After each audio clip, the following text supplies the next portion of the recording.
Apakah menurut sahabat semua perkataan seorang pemimpin partai yang mengatakan saking cintanya pada Prabowo, sehabis Al-Fatihah makmumnya tidak berkata amin, diam saja, bahkan di tahiyat akhir bukan menunjuk satu tapi dua jari? Itu candaan biasa saja atau pelecehan terhadap sholatnya kaum muslimin? Jawabannya terserah masing-masing tentunya. Bosman ini bukan ahli agama, Anda yang lebih ahli. Bahkan sudah tahu siapa yang akan ke surga atau neraka, jadi Anda yang memutuskan. Yang jelas, kalau ada yang tersinggung dari perkataan tersebut, ya ada baiknya minta maaflah sang tokoh yang berkata tadi. Namun sampai saat ini belum ada sepotong kata pun permintaan maaf keluar dari dirinya. Karena kita tidak mau berpolemik urusan begituan, jadi kita skip.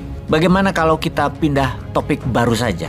Kita sepakat ya kalau usia manusia itu tidak ada yang tahu di mana ajal akan tiba. Setuju ya?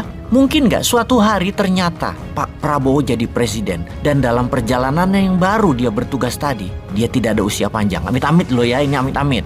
Lalu naiklah wakilnya menjadi presiden. Sebagai seorang presiden yang akan mewakili Indonesia yang penduduknya nomor 4 terbanyak di dunia, dia juga memimpin sebuah negara yang penduduknya merupakan penduduk muslim terbesar di dunia. Dia juga memimpin salah satu negara demokrasi terbesar di dunia. Juga sebagai presiden beliau akan berpidato di PBB. Dia juga akan ikut di pertemuan G20. Dia juga akan berbicara di majelis negara-negara ASEAN. Dia akan duduk dalam forum ekonomi di Davos misalnya. Selama memimpin banyak kunjungan kepala negara yang akan hadir atau dia mengunjungi negara-negara para pemimpin dunia tersebut. Dia juga seorang yang memimpin 5 jenderal bintang 4, 1 panglima, 1 kapolri, 3-4 kepala staf dari 3 angkatan yang merupakan manusia terbaik yang lama digodok di kawah Chandra di muka sekolah kepemimpinan dalam sejarah 30 tahun panjang mengabdi, membela negara. Dihadapkan dengan kekuatan Amerika dan Tiongkok yang memanas di Laut Natuna Utara, tiap tahunnya dia harus bersiap untuk itu.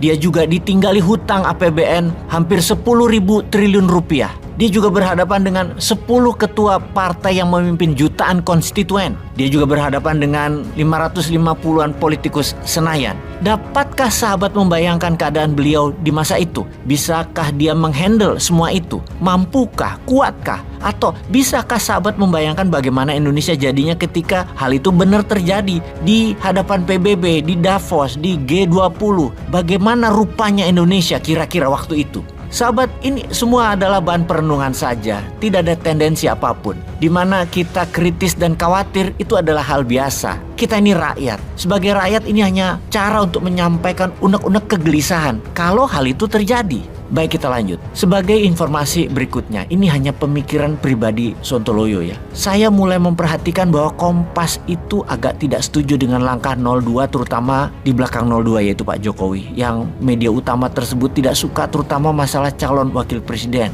Kemudian Tempo juga sebagai media malah terang-terangan sering membocor haluskan informasi ke publik akan permainan di elit di atas sana. Agaknya kedua media tersebut tidak sefaham dengan langkah Pak Jokowi di dalam memasang putranya sebagai calon wakil presiden 02. Saya jadi merenung, ini kalau dua media terpercaya terus-terus memberitakan hal-hal yang tidak etis, tidak pantas, tidak seharusnya dipaksakan, kesan langkah politik keluarganya Jokowi menjadikan negara Indonesia jadi dinasti, kayaknya waktu kurang dari 60 hari ke depan bisa merubah banyak opini masyarakat yang tadinya memuliakan Pak Jokowi bisa jadi antipati. Dan ini bisa terjadi, bisa doyong seperti Ahok digempur terus waktu di tahun 2017 di Jakarta. Waktu 2 bulan itu waktu sangat lama dan sangat cukup untuk merontokkan citra seseorang. Lalu ngomong-ngomong ya, 2 bulan lagi kan Pilpres. Pakar marketing senior kemarin membisikkan ke saya, jualan itu yang paling penting 7 hari terakhir mas, supaya orang ingat. Gemoy itu keluarnya kecepetan. Anak muda sekarang tuh pengennya cepet-cepet.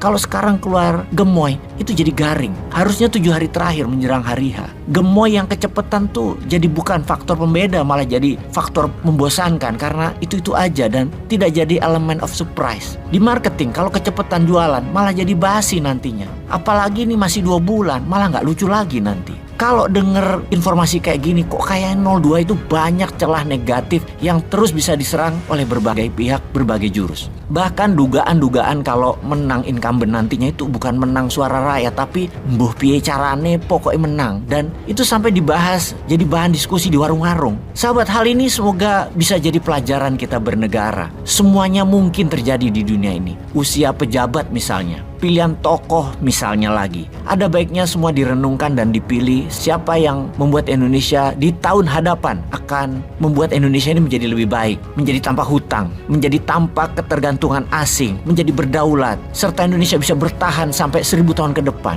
Sahabat, selamat merenung dan selamat memilih. Peace.